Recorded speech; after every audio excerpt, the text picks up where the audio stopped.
Um,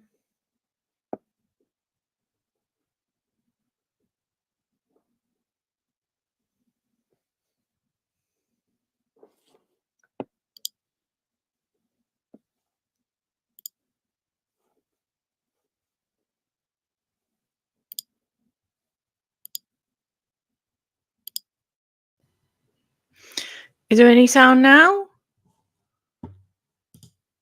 Hello?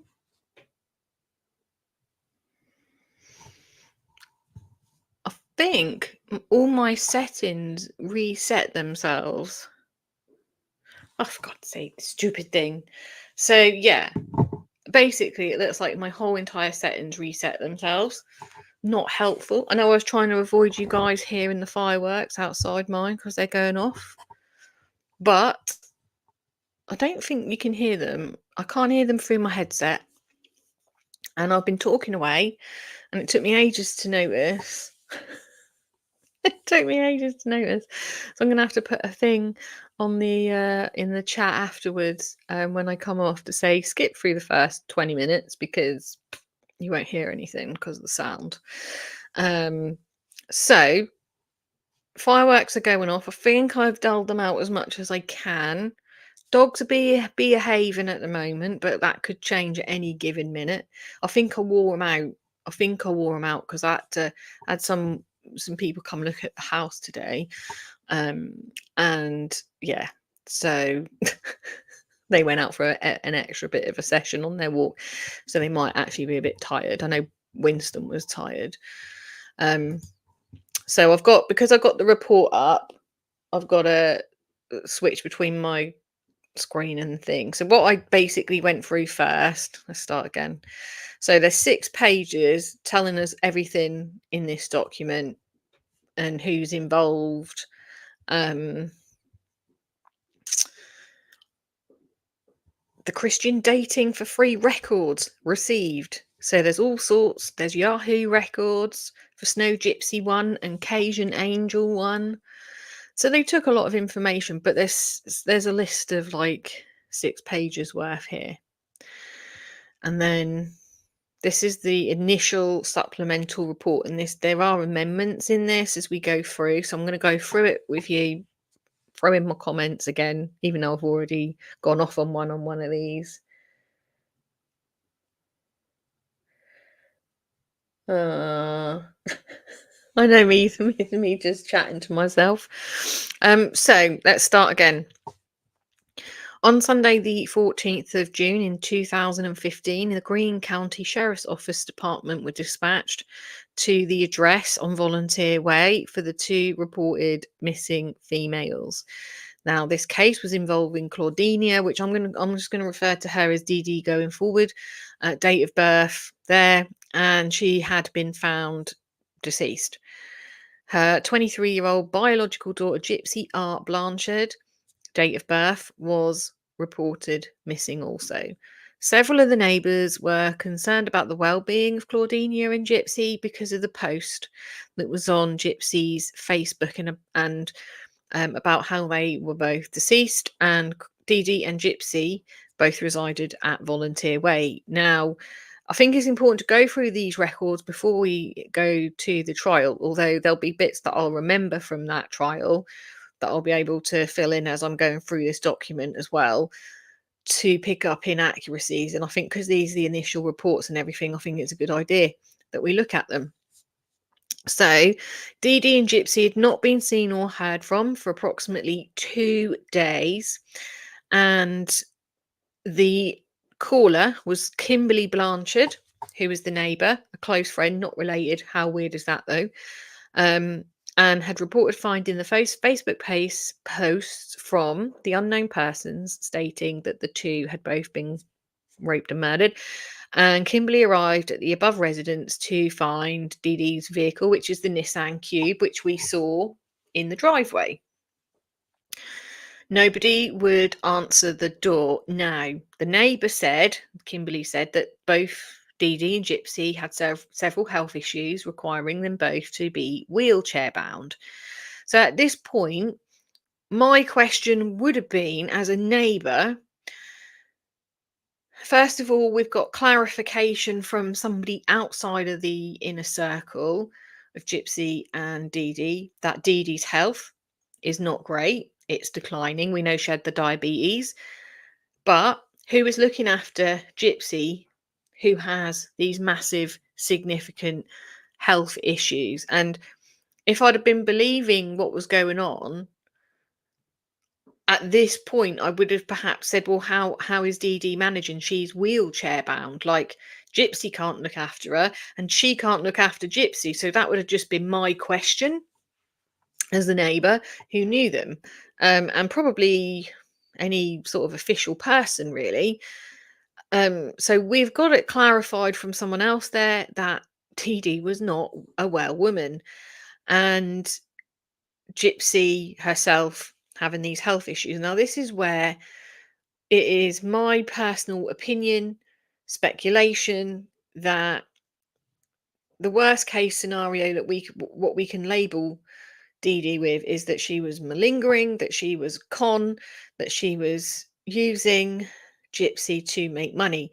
However, my speculation here is that Gypsy was in with her mum. Now, maybe when she was younger, you could consider it more abusive that she did that, because obviously she's getting her daughter to act sick, but it depends on how into this she was at whatever age and knowing, because we know from her interview on when she gives her testimony in court, she tells the court she always knew she couldn't walk. She could walk. And we also know Nick has also said that Gypsy was pretending to be disabled. So it's confirmed that she knew what she was doing. So at 23 years old, she is pretending. And I said this when I was muted and not being heard, that I personally think that if you look at the situation that they've got, Dee Dee gave everything to Gypsy. Everything that she ever did was for Gypsy. And the reason the windows were all blacked out is because I don't think Dee Dee had any issue behind the scenes with Gypsy knowing exactly what she wanted to do. It was obviously when they were in public that couldn't happen. And so I don't think it's as bad in terms of what she made out it to be. Oh, I was punished for this and I was punished if I didn't do that. I don't believe that to be true, if I'm honest. And that's just my belief from what we've seen and heard, and I've read and I've seen other people posting about on the case. I personally feel she probably was granted the ability to play with her dolls until she's 23 years old, whereas most of us had to grow up, didn't we? And we would, all the playtime and everything else was gone out the window. She was afforded the ability to be a child for as long as possible, and I don't believe she didn't know her age at all. I'm not buying that, and that's just my personal opinion on that. But what we do have here is a situation where, is it Gypsy really couldn't bear? Was it she wanted to get away because her mum's health was declining, and therefore this lifestyle that she'd become accustomed to was probably going to come to a close, and therefore needed to be rid of her because she was a tie, and she would have been a tie to Gypsy if her health was declining and she needed caring for? Or was it simply that she really wanted to go off and be with her boyfriend and Dee Dee, who took the picture of them, I've been led to believe. I don't know if that's true. That's just what I've heard when they were at the cinema. And Nick has said that she was pleasant to him at the cinema in the interaction that they did have. Unlike Gypsy, who said that wasn't the case. Was it that she wanted to run off with her boyfriend? Oh no, let me know what your thoughts are there. So anyway, the neighbours go and they can't get in. So the statement made by the neighbours, David Blanchard, who is the guy that jumped through that window that doesn't look very jump through to me. Tara Rose and Amy Pinegar had said Gypsy was very ill with a degenerative genetic disorder. So is this the disorder that we all now know about? The microdeletion genetic disorder? And that's what she was being treated for, because that seems to be a little bit on the truthful side if that's the case, because we know she has it. They don't know what type it is. Some sort of cancer, which is probably what they've said. She's got the cancer, but she wasn't actually receiving treatment. And again, unknown what type. They tried to call Dee Dee's cell phone multiple times. Now, we saw the phone near the bed had 18 missed calls on it. Tamara and Amy confirmed the vehicle parked in the thingy in the driveway there was Dee Dee's vehicle, and they couldn't remember seeing them for the last few days. Now, several of the local hospitals were checked to just see if either of them had been admitted to any of them, and the neighbours had stated that Gypsy and her mum go to Kansas City, Missouri hospitals for the treatment. Phone contact with several of the Kansas City area hospitals were made trying to locate Dee Dee and Gypsy, and neither of them were registered as patients at the Kansas City hospitals. Attempts were made to make contact with people on Gypsy's Facebook. Interesting that they rang up and they didn't know them. Because of the suspicious messages, only known vehicle in the driveway, both were missing. Wheelchairs were spread around the house. There was loads of them, more than 2 people needed. And that bitch is dead, and I effing slashed the effing pig and raped her sweet innocent daughter. Her scream was so effing loud. Was on those Facebook posts. Dee Dee from the Dee Blanchard, friends and neighbours advised law enforcement that this was Dee Dee and Gypsy's Facebook, so they obviously had that combined. And the search warrant for the residence at the address was then sought after.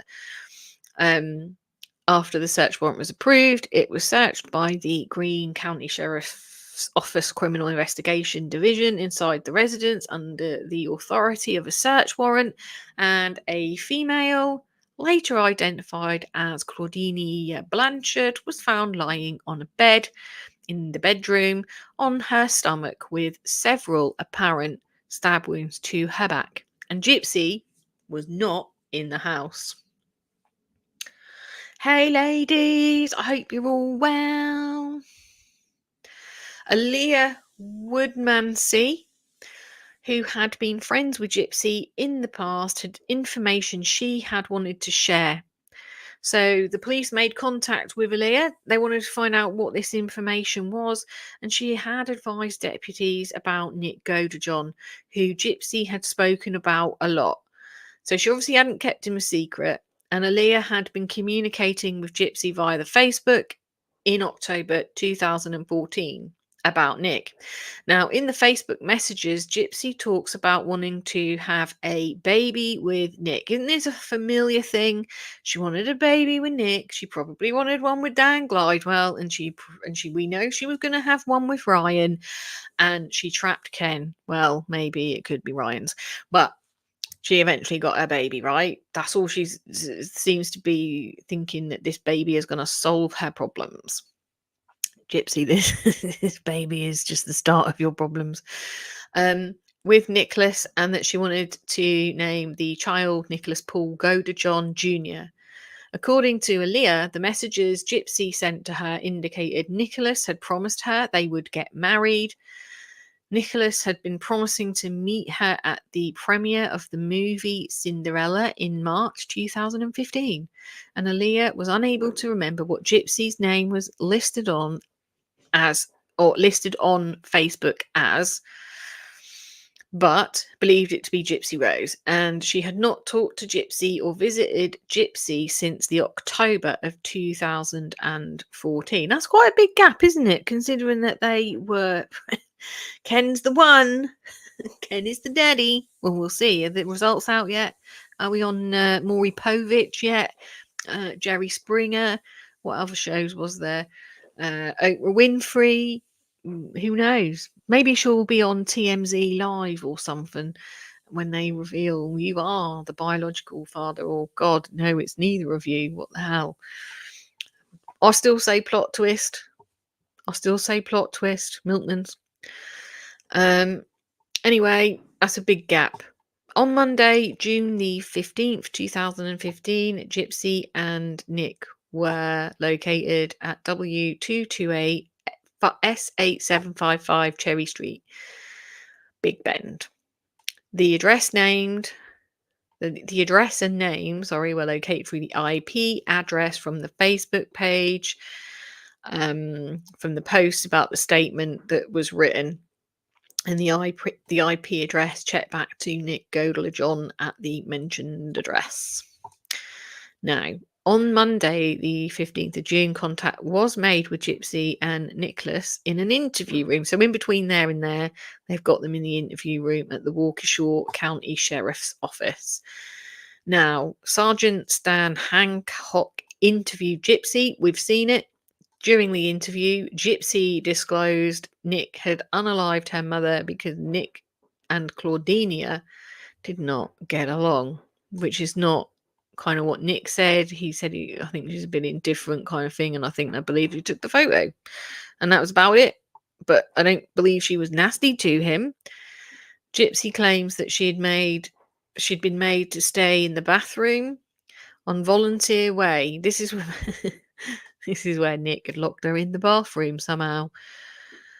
I'm not quite sure how. I'm still working that one out. If anyone can figure that out, do let me know, because I can't see it. And then she claimed that she was raped and then forced to clean up the residence after Dee Dee had been killed. Now, Gypsy claimed that she had no part in the murder of her mother. On June the 16th, which was a Tuesday in 2015, Angela Mahoney interviewed Nick Godler-John in an interview room. So it looks to me like he'd been sat in that interview room waiting forever and a day for this woman to come and interview him. And Nick admits to stabbing Dee Dee in the back with the knife while she was on her stomach, while she had been sleeping in her bedroom. He disclosed about how Gypsy had given him the knife and the gloves and had let him in the residence. So at no point did Gypsy say, actually, no, this is a bad idea. She let him in. He admitted the whole idea was to kill Dee Dee, and he admitted the whole idea to kill Dee Dee, was Gypsy's idea, and that he would not have done it if Gypsy had not have asked him to kill her. Nicholas described where several pieces of evidence pertaining to the murder could be located inside the residence located at the home, which included the weapon that was used. After interviews were completed at the Greene County Sheriff's Office, probable cause statement was submitted to the Greene County Prosecution's Office, and the probable cause statement was signed by a Greene County, Missouri judge for the murder in the first degree, an armed criminal action, and Gypsy and Nicholas were turned over to the Waukesha County Jail. On Tuesday the 16th, at the Waukesha County Sheriff's Office of Criminal Investigation Division, they conducted a search of the residence on Cherry Street, Big Bend, Wisconsin, and several pieces of evidence relating to the murder were collected. The forensic examination was completed on Nick and Gypsy Blanchard's cell phones, and the examination showed several text exchanges between them just days before and leading up to the date of the murder. The examination revealed that a video from Gypsy's phone, where someone can be seen walking through the home of Dee Dee and Gypsy, and we know that that is Gypsy, into Dee Dee's bedroom to the bed where Dee Dee slept, Claudinia was not in the bed during the making of the video when the cell phone was held over the bed, and then with the free hand pointed towards the head of the bed and made a jabbing, stabbing motion towards the bed. We've all seen that video. And if you haven't, it is readily available. So this is just your checking in sheet, I guess, like the events of what's happened, who's done it, who's entering it, which officer. Just bits of information that's important, and obviously there's like many pages. And again, case index, it's quite lengthy. It's very thorough considering how this all played out, right?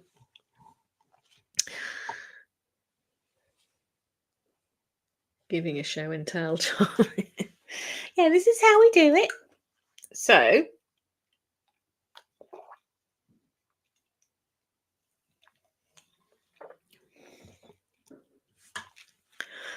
this form is very similar to the one that I've just read out, and a lot of the forms in this are repetitive in a lot of places.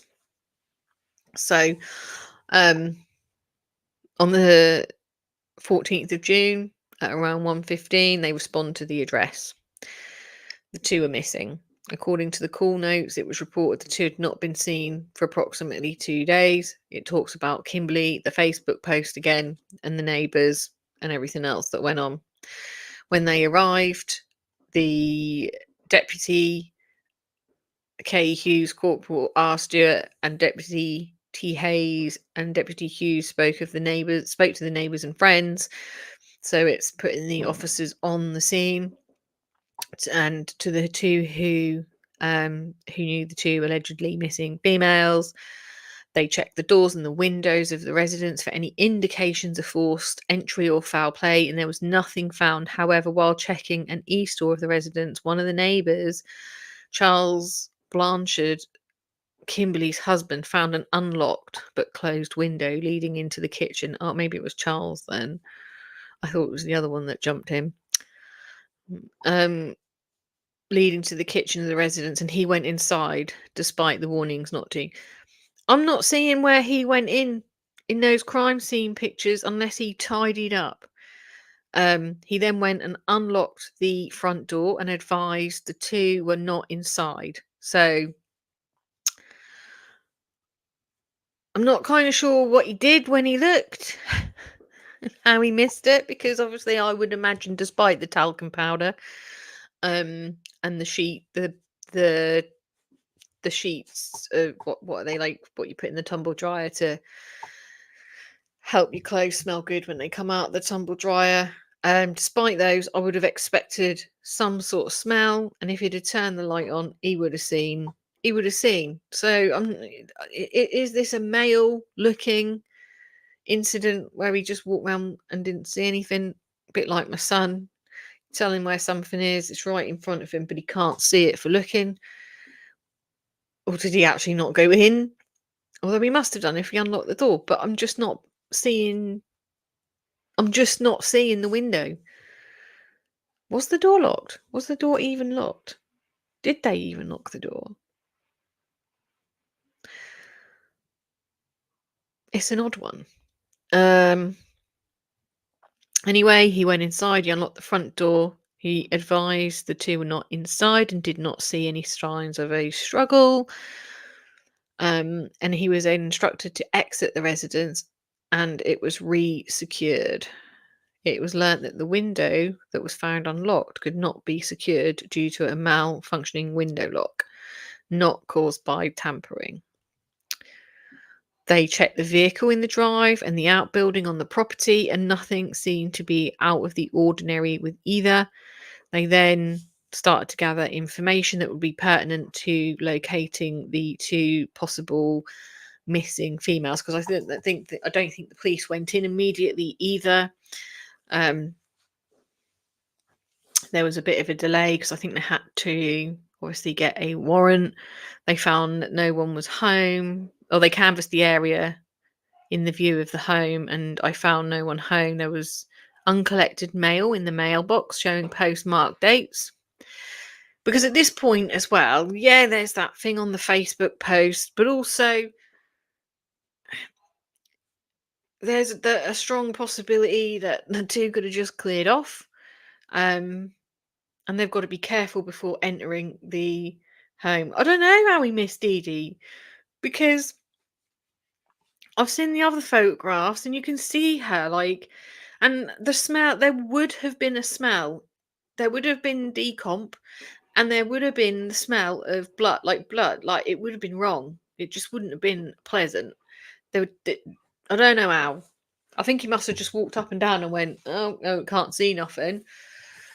Or he didn't go down to the bedrooms and he called them maybe, but he didn't do a good search, did he? And obviously him coming out and then saying to the police, well, there's nothing in there, I've been in there. Well, they're not going to, like, literally rush into the home, are they, if there's no one in there? Which is it's odd that he went against advice and went in there. There was nothing wrong with the vehicle. They then went to gather information to try and locate where these two were. Obviously, they can tell by the date postmarks and stuff on posts how long it's been there and how long it's not been collected for. And then additional information gained while on the scene was that Gypsy had a secret Facebook account and she kept it hidden, and she'd been sexting an individual about meeting, and see her report. And there's a different report on that. So it's a see her report for the details as well of the details on the Facebook comments made about the two being arred and murdered. Based on the information at the scene, I made contact with the on-call detective, B. Wallace, and informed him of the matter, and I was later advised that he would be en route along with the other detectives to investigate, that he had requested that I have Dee Dee and Gypsy entered into the mules as missing. And then prior to leaving the scene, I called records division and had them. So we left the scene, they reported missing, but Dee Dee's in that building. And then there's more documents there. 2 secs, guys, 2 secs.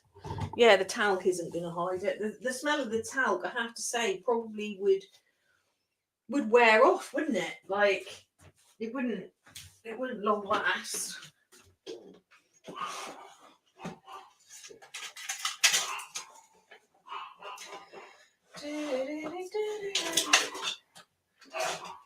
The dogs are off.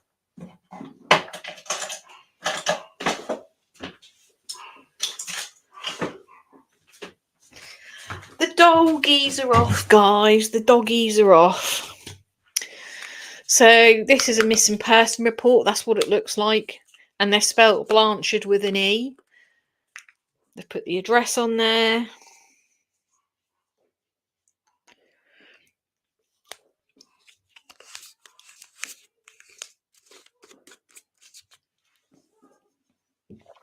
Sorry, guys, I was just taking some medicine. So as you can see, they don't have any photographs. It's noted that they are disabled, physical. No dental, no x-rays or anything. It's very, very plain sheet. And then they do one here. Another report. Again, the same information.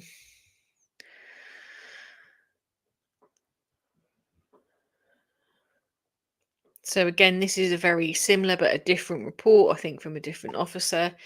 This one's from Kay Hughes. Dispatched to that address, talking about the Facebook posts. And they've made it clear in there that David and Kimberly Blanchard are not relatives. They spell them with an E, as in Dee Dee and Gyp. The neighbours were initially concerned because they had multiple health issues. Gypsy was chair-bound. Again, they're talking about that, some sort of genetic disorder, some sort of cancer. Gypsy spent a lot of time at home.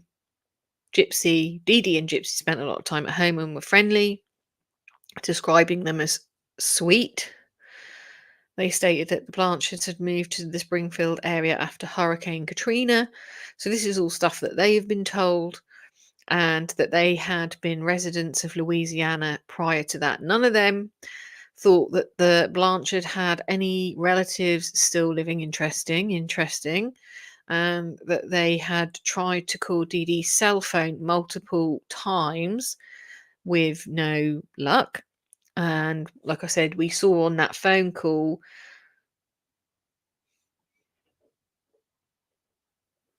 no smell. No smell would be, that smell would be quite pungent though, wouldn't it? And obviously you've got the bodily fluids eking out there as well, so that would probably smell. There'd be a lot going on. I don't know, there's just something odd about it. There is just something odd about it. Anyway, so they've been fed that they are Hurricane Katrina survivors, and that's what they believe, that's what they know. They were living in Louisiana beforehand. Interesting that they didn't think they had any other relatives, though. Like any. None. Tamara and Amy confirmed that Dee Dee's car, the Cube, was sat on the driveway. And again, just the same information. They stated that there had been a burglary at this location in April, and that Dee Dee had been very nervous ever since. That's interesting. So, was this a real burglary, or was this a gypsy trying to get out, escaping the house and sneaking back in? And I mean, could you really tell if that place had been burgled? I mean, really, we've seen the crime scene photos. How would they know? Because this is April, May, June, so this is June. Obviously, the house went downhill, and the care of it. I do think I still say Dee Dee had a bit of house proudness in her before all of this. And how do they know that that place was burgled? It's just a question. But apparently it had been burgled. I think it would be really difficult to define that that place had been burgled.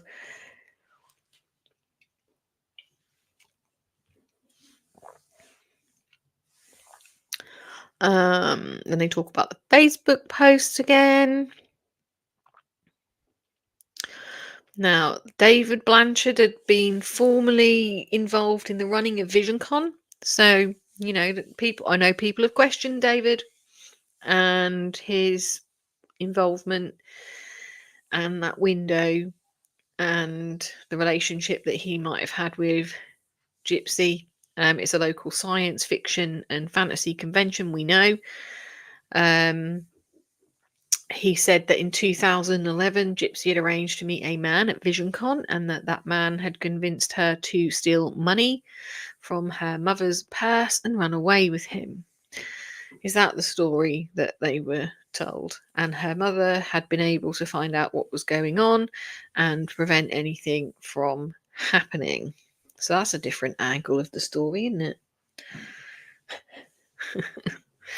Linda Young, the mother of the next door neighbour, walked over to us after we'd been on scene for a while, and she stated that her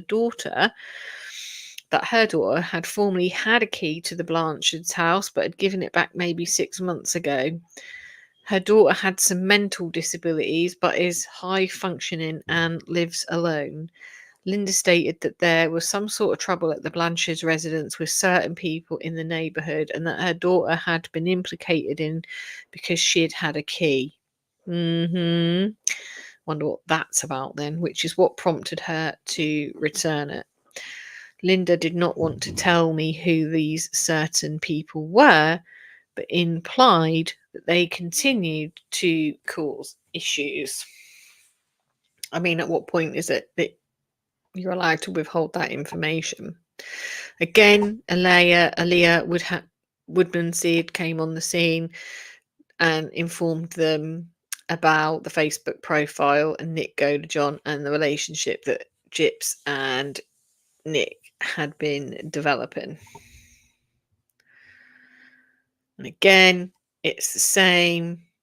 On the 14th of 6th at 3:57, another deputy responds to the address, and they make contact with Kimberly and her husband Charles and other friends of the residence, and they walk around the residence searching to see if they can see any signs of forced entry from a better vantage point to get a view into the residence. The house, which was located on the north side of the address street, was a modest single level residence with a house located next to it on the east side and a vacant lot on the west side and a small wooded area located to the north of it. All of the doors and windows I checked did not show any signs of being tampered with, and the only window without any form of window tint on it was located at the northeast corner of the rear of the house, and upon looking through the small portion of the open drapes, it appeared lights were on in the room.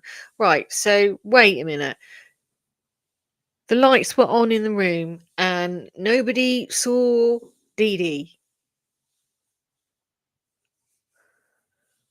No one saw her. David Blanchard, when he was walking through, turning all the lights on, did not see Dee Dee. I can see why people might be a bit suspicious.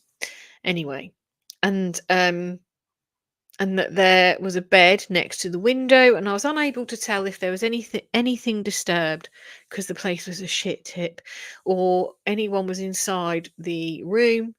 Upon coming around to the west side of the house, I contacted Deputy Robinson, who advised me that he could not see any signs of the windows being tampered with.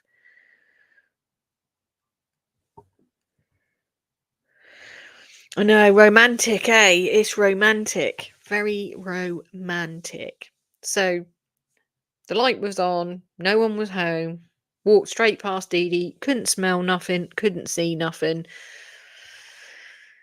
Again, they checked the mailbox, they talk about that, and they talk about the articles of mail inside with the postmark stamp dated as far back as the 8th of the 6th. After reviewing the mail, I went back to the rear of the residence and checked the window, and at the rear of the residence that allowed me any kind of view again, I could not see any signs of a disturbance or anyone inside the room.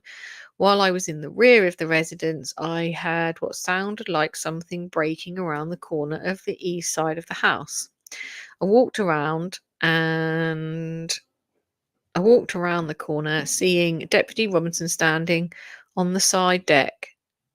I asked what was going on, and Deputy Robinson advised me that Charles, Kimberly and their friends had prized open the window wanting to go inside the residence, and as I continued walking around the house, Kimberly asked if they could go into the residence and check, and I informed her that that would not be a good idea and that we could not give her permission to do that. As I continued to walk around the front, I observed that Charles was already climbing in through the window. How did he climb through the window? How? Because nothing was disturbed. Charles asked me if I would arrest him. I advised him that if the homeowner had not given him permission and wanted to press charges against him if he went in uninvited, he could face charges. That is when one of the neighbours and friends of the homeowners stated she would not care, and Charles went inside. After a couple of minutes, Charles opens the front door and stated nobody was home and he didn't see any signs of trouble except for several wheelchairs being inside the residence. While standing in the front yard, I peered through the open door and observed no signs of a disturbance. Seeing no signs of a disturbance, I instructed Deputy Robinson to have Charles and anyone else inside to step out of the residence and secure the door. So, I think I've heard people say, well, perhaps maybe there was some possibility that this Charles Blanchard, and this is what I've heard, There's no evidence of this, of course, but people have alleged that he was part of Comic Con, and was there any involvement with him in this situation? Hence why he didn't see Dee Dee when he went in to search the property, but also that then gives him the perfect opportunity, doesn't it, for his DNA to be all in the house, because he's just walked all the way through the house. Odd. But I can see why that people might allege that, because that is a possibility, isn't it? Well, yeah, I've been in the house, so I climbed in through the window and I've touched everything on my way around, but I did turn the lights on. Couldn't smell anything, couldn't see anything, nothing to see here. They're not here, but my DNA is in the home now. I can see why they might think that, but obviously police have done their investigations and excluded them. But I'm surprised they let him in, to be honest. Since the friends of the homeowner stated both mother and child had medical issues, I instructed Deputy Robinson to contact the local hospitals to see if they'd been hospitalised, while I contacted dispatch to see if there was any recent medical calls or incidents at the location. According to the dispatch, there had not been any medical calls or incidents since April 30th. Interesting. And checked the wellbeing call that had been handled by an officer.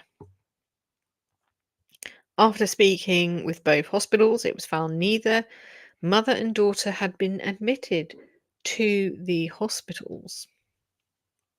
Concerned with the Facebook threats and not being able to locate any information to where mother and child was, I contacted Lieutenant Jason Johnson and briefed him and asked him how he wanted me to proceed. So they instructed him to have the on-call CID detective notified and see how they wanted us to proceed. Since Robertson was the primary officer, I assisted him with paging the on-call and instructed him to bring him up to speed with what had been going on. And whilst they waited for the CID on call to answer and instruct Deputy Hughes to collect information from Charles, Kimberly, and the other people that were at the residence.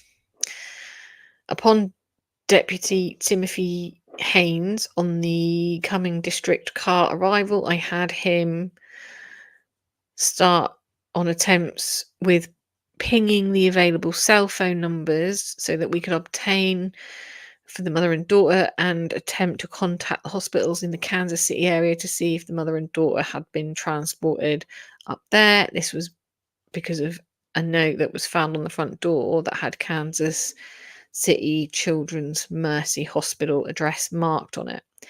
A short time later, the lieutenant arrives on scene, takes over, and they complete and obtain information needed for a report. We were released from the scene, and upon returning to HQ, the information was entered into the report, and the deputies contacted records to have the mother and daughter entered as missing.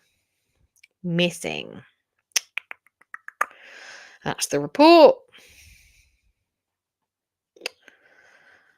And then again, this is from another deputy. It's the same information, so I'm not going to read that. There's nothing in that we haven't heard already.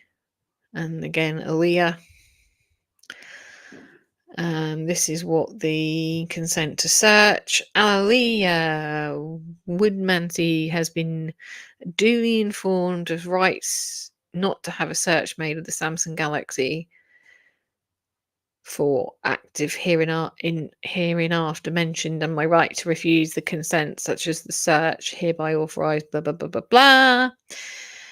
These officers are authorised by me to take my cell phone, my merchandise, any merchandise, materials, property that may be involved in the investigation to which they are conducting. This written permission, etc. Signed, Aaliyah. Corporal Angela Mahoney and I arrived in Wisconsin, where she and I met at the airport and had a coffee. I don't know if they had a coffee, by Waukesha County Sheriff's Department, Detective Mike Toole and Detective Christopher Cole, Detective Toole and Detective Colto, who transported Corporal Mahoney and I to their office where Gypsy and Nicholas were being kept informed. The following interview with Gypsy was video recorded, and we've all seen it and logged into evidence. And the following is not intended to be a transcript of the interview, but a summation of the interview. Let's get stuck in. I made contact with Gypsy and advised her of her reason for contacting her. Gypsy stated she was 19. Still, even if she thought she was 19 years old and she genuinely didn't know she was 23, which I don't believe she didn't, but let's just go with it. 19 years old murder is wrong. Okay? You're not a 4-year-old or a 5-year-old that's accidentally done it. You've absolutely planned this at 19 years old. She told me her date of birth was July 27th, 1995. Gypsy had a hospital bracelet on her wrist, and she told me the hospital had put her date of birth as 1991. Okay, so, I mean, come on, Gypsy. On your wristband, it's got your date of bloody birth on it. Come on now.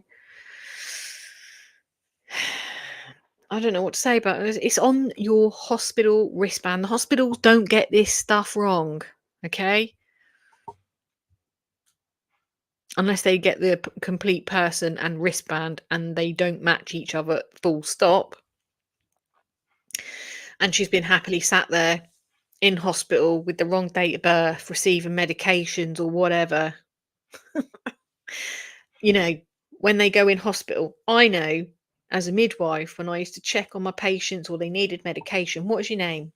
What is your date of birth? And you would get them to confirm the date of birth with you before you gave them the medications, or even before you admitted them in a hospital, or you see them at reception.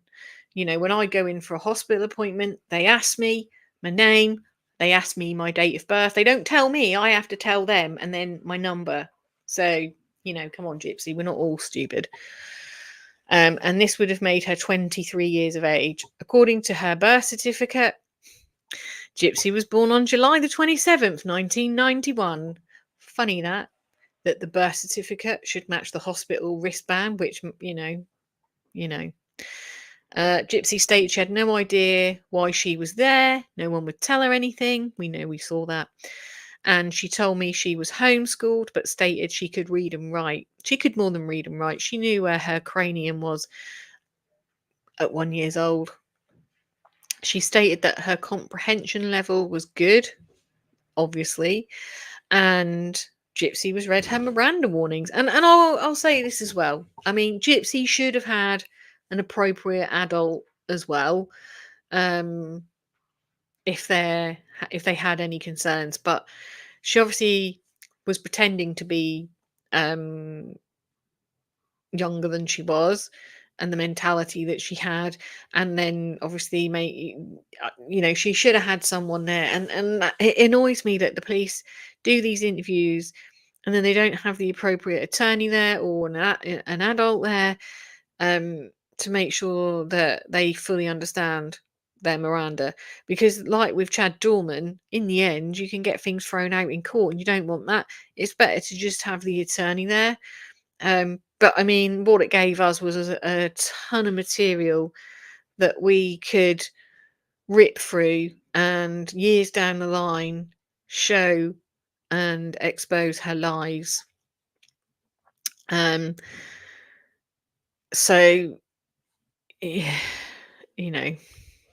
and you can get these documents online. They're easy to get hold of. I found them on a simple Google search. They do come up. They're easy to get hold of. So, I mean, at the beginning of the interview, Gypsy denied having a cell phone.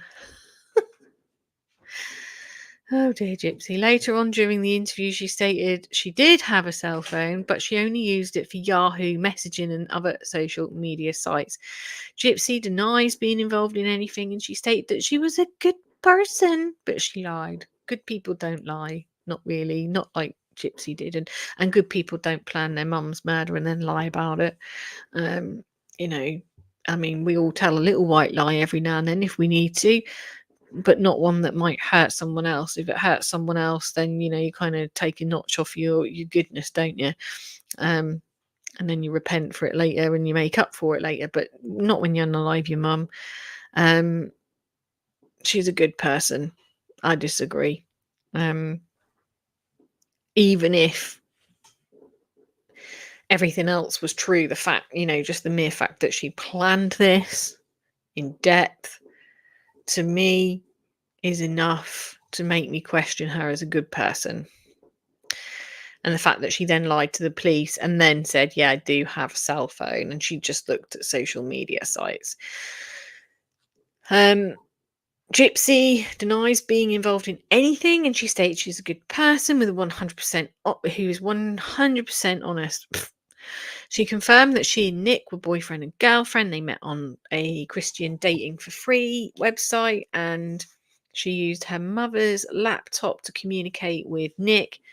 And it should be noted that from the beginning of that interview, she stated her mother would not let her use the computer because it was unsafe.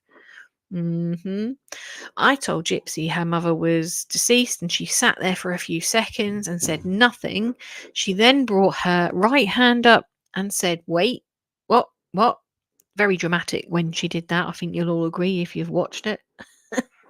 Oh, you know me too well, Karen. You know, you can only be, can't you? Like, you know, there's just so many things in these videos where, you know, she could never walk, but we see her as a toddler running. She couldn't walk from birth. Well, yeah, obviously the minute she was born, she weren't walking, but we know that she walked. Rod knows that she walked because he was involved in her life when she could actually walk. Anyway, so she looks and says, wait, what? And then she puts her head left to right and continues to cry. She denies knowing that her mum was deceased and wanted to know what happened. When I asked her why she hurt her mum, she stopped for a few seconds and said nothing while she looked away from me. She had to think about her responses. Why, Governor? She said, we would never hurt her. She also stated, if anything, I don't tell lies. I think we don't believe you, Gypsy. Oh my God, these fireworks are insane. I hope they're not too bad, guys. Anyway, so she again states that she would never hurt her mum, and she stated, I never do anything. And she stated she understands things very well, very clearly, and she thinks she's been accused of doing this. And she stated, I really don't know what happened. She then goes on to explain how she and her mother were having relationship problems, and Claudinia wanted Gypsy to stay a little girl forever, and that she did not like her boyfriend, Nick. She didn't even know Nick. She didn't even know him. She didn't get the chance to know him. She had that dodgy moment in the cinema where, yeah, granted, when you bring someone to the cinema to see Cinderella and he's a single male and there's you and your mum, yeah, that is questionable. It's questionable. Dee Dee told Gypsy that if she wanted to go to Wisconsin, then she could pack her belongings and leave. So which is it? She didn't want her to grow up. She didn't like Nick. You can pack your bags and go. Or did she just tie you to the bed where there was no restraints found? She then goes on to explain that how she and her mother were having relationship problems and that Dee Dee wanted her to stay a little girl forever. Oh, I just did that bit. Gypsy said that she was going to be kicked out of her mum's house and that she and her mother's problems and arguments were over her and Nick wanting to be together. So, which is it? Your mum didn't want you to leave the house and didn't want you to be with Nick and tied you to the bed with a dog lead? Or did she actually help you pack your kit to move out and go and be with Nick? Which is it?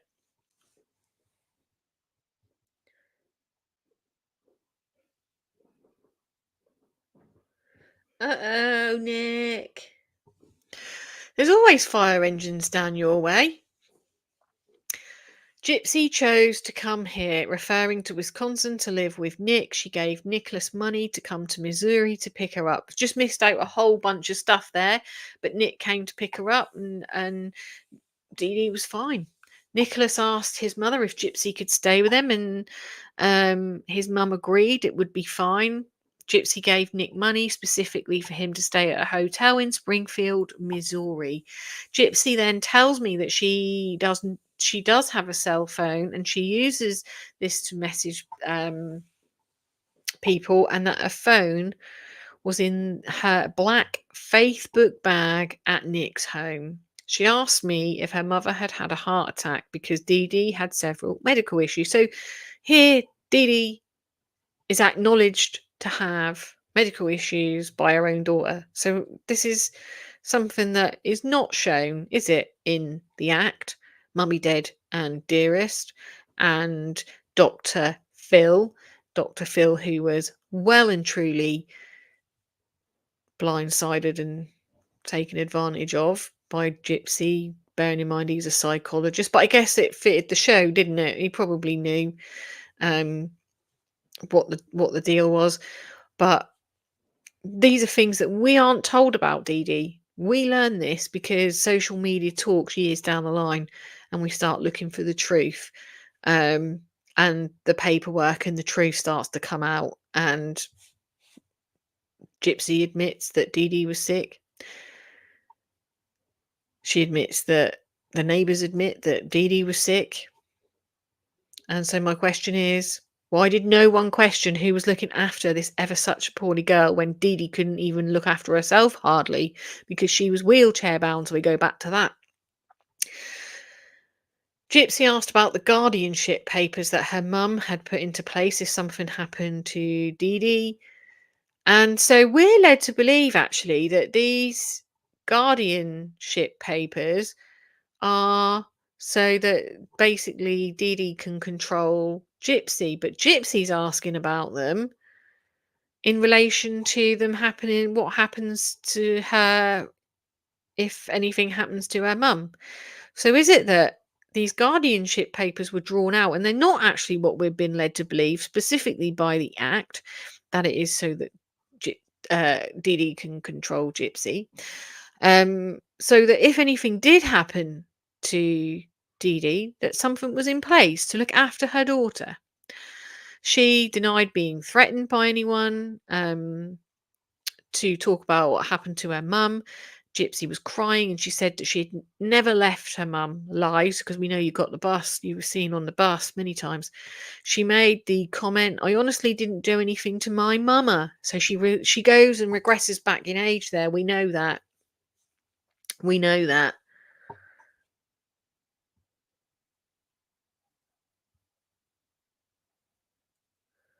Yeah, we hope everything's going to be okay, Nick, honestly. Nicholas wanted Gypsy to hide himself. Claudina was getting in. Hang on, where did I go? So this is what happens when I look at the chat and get distracted. So she regresses. My mama. She claimed that she didn't know who did this to her mother, and according to Gypsy, Nick and Dee Dee did not get along, and Nick told her he hated Dee Dee. Dee Dee did not want them to be together, but she was going to pack her bags and send her on her way, and that they were all getting on each other's nerves. Dee Dee, the first time they met each other, how did they all get on each other's nerves? They met each other at the bloody cinema, didn't they? Gypsy promised her mum that she would stay away from Nick. Nick told Gypsy it was us against the world and that he was going to protect her no matter what, and that they were going to get married. Lucky escape, Nick, really. I mean, not really, that because you're in prison and you did this, but you're lucky that you did not have a baby with her. One, because it wouldn't be with either of you, and that this baby would be in care. Two, that you didn't actually marry her. That's a blessing. But obviously where you've ended up is not. And obviously what happened to Dee Dee is not. But you did escape, and bringing a child into this world, you escaped. And you were lucky that you escaped it.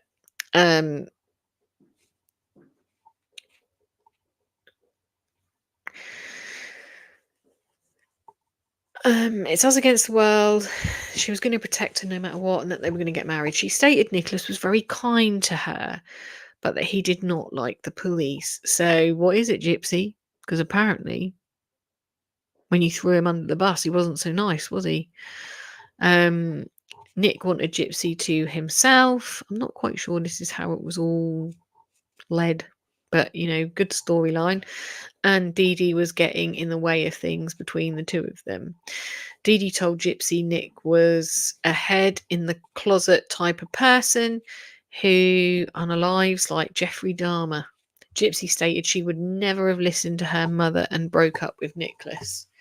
So she wasn't planning on breaking up with Nick.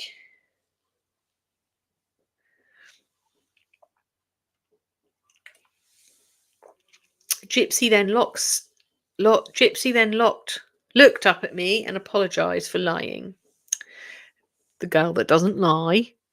She said she loves him so much and maybe he can get some help. So this is where she starts to throw him under the bus. And then she blurts out, he killed my mom. So in between that statement and then this statement, she's had her moment and thought, shit, I better throw him under the bus.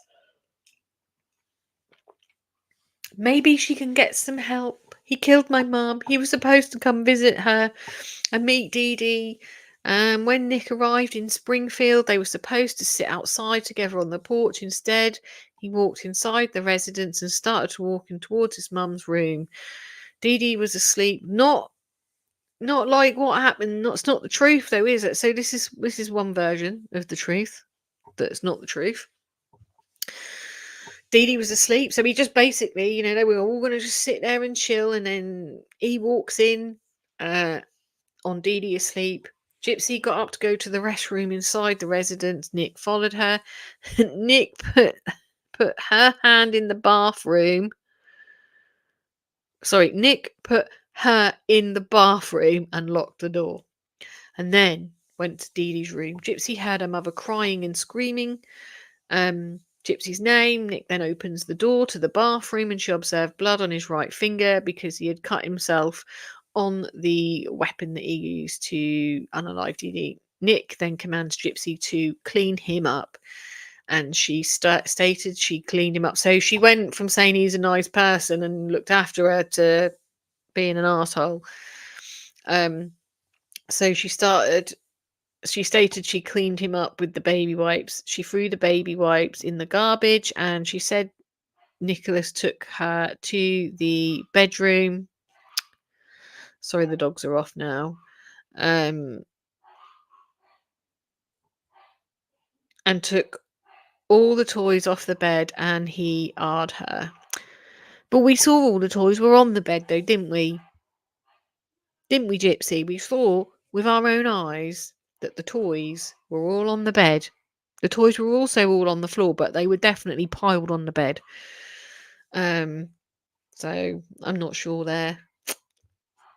When he was finished raping her, he made her grab her black backpack, which had the wording Faith Book on it, along with a pink in colour suitcase. He put her clothes and belongings in the suitcase and black backpack. He called for a cab to the house, and then she stated it was a Springfield yellow cab. She knew it was wrong to help him clean up, but Nick grabbed her by the neck and told her that she had to clean up the blood. And I do not believe that that's how that went down. She's victimising herself here. So she's been AR'd. He's murdered her mum, and now he's being aggressive with her. And I don't think that when I watch Nick and how concerned he is with her and how much of the flack that he's taken for her, I don't believe he did that to her. I don't know what you guys think, but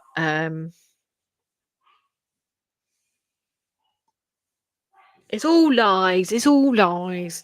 But yeah, I don't think that he did that. When the yellow cabs arrived at the residence, they took the cab to the hotel on Kentwood Street, which was later discovered to be the Days Inn, and they stayed in room 227. So if anyone is staying in that area at the Days Inn, at the exact Days Inn, they stayed in room 227 if you want to go and do some investigations. And this was at the Glenstone and McLernan, Springfield, Missouri. So, I mean, do we need a road trip? Go investigate. AD investigates. Go and see. I mean, it's probably changed quite a bit. It might not even be the days in anymore. The next day, they went to the Greyhound bus station to go to Wisconsin, but they were unable to get a ticket together to ride the same bus. Nick tells the Greyhound employee that Gypsy's name was Bella Godajohn, and he wanted people to think Gypsy was his sister. Since they were unable to get a ticket together on the same bus, they went back to the Days Inn. They rent another room, so you got room 226 and room 227, and then again stayed the night. They then left on the grey, and this is the night that she's like, yeah, he's going to be eating me soon. They left the Greyhound bus, They left on the Greyhound bus, which departs from Springfield, Missouri, and arrives in Wisconsin at approximately 2 in the morning. Nick's mother had the two of them picked up at the Greyhound station in the morning, and Nick's mum, oh God's sake, Nick's mum had picked the two of them up at the Greyhound bus station. They then stayed at Nicholas' mother's residence until the Waukesha County Sheriff's Department located them at Nicholas's residence in Big Bend, Wisconsin. She told me she wore a wig so people would not recognize her. Nah, she wore the wigs when she was having private little chats with Nick, Ruby. She stated all of her belongings were at Nicholas's residence in his bedroom. Hey, hey, Charlie. Hey, hey. So, Gypsy goes on and states that Nick and Dee Dee had an argument over the phone. I don't believe that. And she just wanted them to get along. She invited Nick to Springfield, Missouri to come and see the premiere of the Cinderella movie on in March 2015. Her mum was jealous of the time she was spending with Nick. I don't really think she was, to be honest. I think her mum was too sick. During the phone conversation between Nick and Dee Dee, she told Nicholas that he was not good for her daughter and that he was a creepy eye and it was creepy and he was hitting on her during the movie. Nick told Gypsy he did not like his name being dragged through the mud. I think she's made all that up by her mum. Nick told Gypsy he wanted to get justice and revenge for Dee Dee. Bad talking to him. Nick told Gypsy he wanted to Claudinia as well, but he didn't. Gypsy denied going into her mum's room after she was unalive because she didn't want to. I'm not so sure she didn't. I'm not convinced that she did not go in there and that she did not put that freaky Barney by the mum. She described the weapon as being a long, sharp knife that did not fold. She was unsure where he got the knife. We know where she got the knife, though, don't we now, Gypsy? She stated if she knew what was going to happen, she would have never went with Nick, meaning she would not have gotten into the relationship with him. Yet we know that this is not true. They were together for 2 years, and Gypsy had talked to his ex-girlfriends who had allegedly told her Nick was controlling. Nicholas was into BDSM and Gypsy stated she agreed to it. But we know because Dan Glidewell told us in court that you would introduce him to the BDSM. But, who am I to tell the truth? I guess that she was controlling and all the sex they had in Wisconsin was all consensual, but the sex they had after they killed the mum was not. That's when she threw him under the bus. Nick told her everything would be okay and he worshipped her, and Gypsy said she wanted to protect Nick, but she doesn't want to go to jail because she didn't do anything wrong. Gypsy described what Nicholas was wearing when he unalived Dee Dee. She described his clothing as scary and God, the fireworks are really irritating. Yeah, the shoulder's not great. The shoulder's not great, Donna. The shoulder is really not great. But that, yeah, you can hear the dogs and everything. They're kicking off now. They're not keen with the fireworks. So she said everything was consensual, and then the bit with the after the murder wasn't. She wanted to protect Nicholas, but she didn't want to go to jail because she didn't do anything wrong. And then she describes what he's wearing. She describes his clothing as a scary shirt with which was black in colour with scary clowns on it, and a black hoodie, black pants, and an off-white in colour pair of tennis shoes. And these items were still in Nick's bedroom in a red in colour Marlborough duffel type bag. So she again stated to me that she never went into her mum's bedroom after she was unalived. I don't think that's true. Gypsy described to me how she was locked up in the bathroom and she was walking down the hallway to the bathroom where Nick was following her. She asked Nicholas where he was going and he pushed her in the bathroom. He reached around the door and locked it from the inside. What the fuck? I'm sorry, what? He reached around the door and locked it from the inside. Okay, that I'm still not sure. I'm gonna practice that one, see if I can master it. If anyone masters it, let me know, and then you can show me. Gypsy stated that she never thought about unlocking the door to get out, but when she heard her mum screaming, she said she put her hands over her ears and got on the floor between the toilet and the bathtub. This is where the toilet and the bathtub, she didn't, because there was no room, and then the nearest bit where there would be some room is where the cat litter tray is. So when you look at those crime scene photos, there is no way that's where she was. She might have been in the bathtub. She'd have been better off saying she was in the bathtub, but she was certainly not where she stated there. During the unaliving of her mum, she describes the clothing she was wearing as being white in colour nightgown with pretty flowers. And when her mum was being stabbed, she heard her wake up moaning and then a startled scream, and then the scream got louder. She yelled Gypsy's name, and at this point, Gypsy said she knew Nick was doing what Nick was doing to her mother. I asked her if she knew when she was put in the bathroom, if she knew what Nick was going to do, and she shook her head, indicating that she did. When Nicholas was stabbing Claudinia, he was telling Claudinia that she would not keep him, and that she would not keep him and Gypsy apart from each other, and that she would be dead before that happened. Gypsy said she heard Nick. Poor Mrs. AD is having to listen to all this barking, innit? Hi, Queenie. They're with Mrs. AD downstairs. It's probably less noisy down there, but it's still noisy. The fireworks aren't banging as much now. Now the dogs are off. I asked if she knew when she was put in the bathroom, if she knew what Nicholas was going to do, and she shook her head and indicated she did. When Nicholas was stabbing Dee Dee, he was telling Dee Dee she would not keep him and Gypsy apart from each other and she would be dead before that happened. And then Gypsy said she heard Nick saying this to her mother from the bathroom. In that little corner where she would not have fitted. And he did not want her to look at him. She cleaned him up.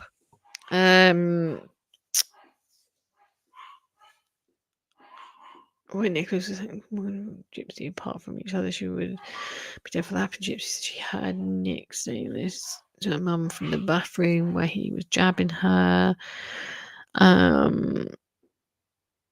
She cleaned him up and put a band-aid on his little finger, and she admitted to posting on, she was the poster on Facebook. Which kind of makes me wonder, with that comment about the slashing, makes me wonder. I think she knew. Anyway, she did this so that someone would find her mum quicker. She didn't need to be that explicit though, did she? And so her friends would get to know something was wrong. and she wanted to give her mum a proper burial from prison. She had done this from the computer at Nick's home, but had used her phone to type the messages. She said Nick knew about the post and claimed she asked him if she could post it, and the phone she used to post the comments was in her backpack at Nick's home. And Gypsy said that she was raped by Nicholas' father. Nicholas after he raped, I think that's meant to be.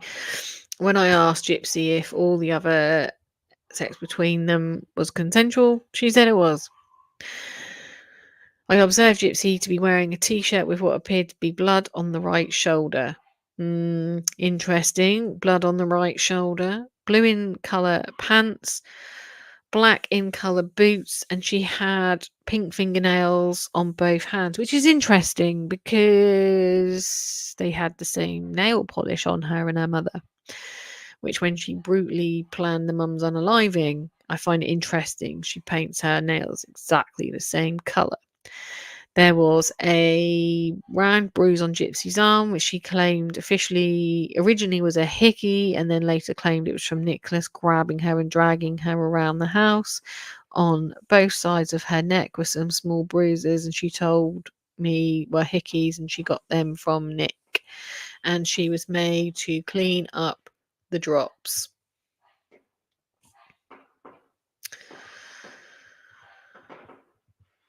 Of blood at Nicholas's command, and Nicholas made her do it while she was naked. He got a container of Bissell carpet odour and stain remover from the kitchen. He grabbed Gypsy by the arm, made her clean drops of blood up, and the drops of blood went from her mum's bedroom in the hall in the hallway, dining room, and into the kitchen. And Nick wanted a drink of water, so he told Gypsy he could not touch any of the cups, so he wanted her to give him a drink of water. There was some bottles of Evian in the room, in the lounge. Don't know why she needed a cup, and that he could have just got a bottle and took it with him and had a little sip of water from there. So it was a bit, contradictory, isn't it?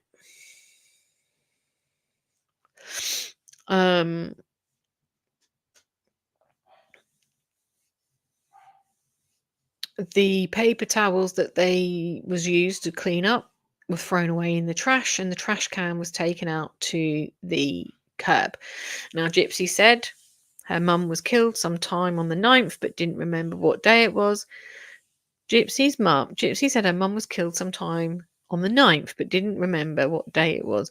She remembered it was the 9th because she was supposed to sneak out the house and meet Nicholas on that bus pass, probably, that she's got on the date mentioned above. But when I asked her what Nicholas might tell me about her having any part or knowledge in the murder, she stopped for a second and then stated she didn't know.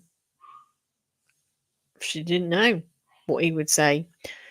She said he had a romantic notion that they were going to do everything together. And again, she stated she had nothing to do with or had any knowledge about Nicholas wanting to unalive her mum. Her mum was wearing a blue in colour nightgown the night she was unalived to death by Nicholas. So basically stabbed, basically. And Nicholas would not let her in her mum's bedroom. Nicholas would not let her in her mum's bedroom when she was cleaning up the drops of blood. I'm sorry, what? So you either didn't want to go in because you didn't want to go in, or Nick didn't let you in, but he still wanted you to clean up the mess. Okay, make sense. Nicholas had called the yellow cab company from his cell phone after he'd unalived Dee Dee. His cell phone was a black in colour phone, but she did not know the brand.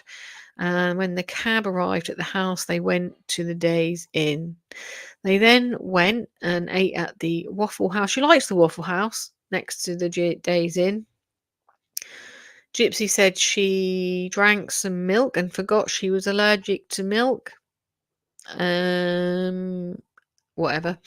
They left and went back to the hotel room. When they went to sleep for about 5 hours, and they stayed at the hotel until the 11th, until they got a cab to the Greyhound on Kearney Street in Springfield, Missouri. And when they could not get a bus ticket, they went back to the Days Inn and stayed another night. They went to Walmart to purchase a soda, condoms, and a lip balm from Walmart. Surprised she even bothered to use the condoms. Gypsy did not go into Walmart but waited outside with the luggage, and Gypsy had some clothing on during my interview, as she did when she and Nick left Springfield. She claimed that she was not wearing anything on her face. However, the Greyhound bus video showed her wearing sunglasses. Lies. And then she told me my thoughts of life between Nick and I are a lot different now. She never felt she was in any danger when she arrived in Wisconsin with Nicholas, but she describes how Nick would have done anything for her because he loved and cared for her so much. She said Nicholas had an evil side and he needed to get rid of it. She said that she got on the Greyhound bus on the 12th at 7 in the morning, and they travelled to Springfield, to St. Louis, Missouri, to Chicago, Illinois, and then to Milwaukee, Wisconsin, where Nick's mum picked them up at the Greyhound bus station around 2 in the morning. Now, Gypsy denied bringing up the idea of unaliving a mum to Nick, and she said that Nicholas had the evil side to him and he did want to do it. He wanted to get rid of my mum, and she continued to say he would wanted to unalive her. When I told her that she had left some things out of the story, she slightly shakes her head and says, "I know," but continues to deny having anything to do with the unaliving of her mum. Gypsy states Nicholas would have committed unalivement if they had not took the life of Dee Dee. And I told Gypsy that she was going to be booked for murder along with Nicholas. I left the room, and a short time later, Gypsy stood up and she shouted, "I need a lawyer! Please, sir! I need a lawyer!" And here is a supplemental report, and it just talks again about some of the issues in the warrant and everything else. So supplemental. So I'm going to leave that here because the dogs are getting louder, and I don't think they're going to stop now. They are with Mrs. AD, and they are still barking. They will now bark. It doesn't matter what we do. You know them. They bark at themselves. They bark at their shadows. They bark at whatever's on the screen, and they will bark now for the rest of the evening. So I'm hoping I can try and get them settled before TikTok tonight. Otherwise, TikTok isn't going to be fun. So we'll see what happens with them. Obviously, if they're going to be barking for the remainder of the night, because obviously they come to bed with me, then I don't know if I'll get live. If I am, it's going to be around the sort of 9:30, 10 o'clock time. I'll see if I can settle them, see if the fireworks come to a halt, and we'll go from there. But I'll be back tomorrow. We'll continue going through the reports on this case as we are investigating. And yeah. So I hope everyone is okay. I hope everyone's animals, if they've got them, are okay. I hate fireworks. They'll be going off tomorrow, no doubt, as well. But not as bad as this evening. I just wish it would rain, actually, so that they couldn't actually have them. They should make them silent or something, shouldn't they? It should be a law. And if you stuck it out with me this long, well done. And thanks for being here on the little journey. And don't forget, guys, hit the subscribe button, the like button, and the notification bell. Then you'll get the notifications of when I go live. But I will see you guys tomorrow. Well, no, tomorrow on here, but later on TikTok, all being well. Have a good rest of your evening and enjoy the fireworks if you do have them. And I will see all of you guys soon. Bye, guys.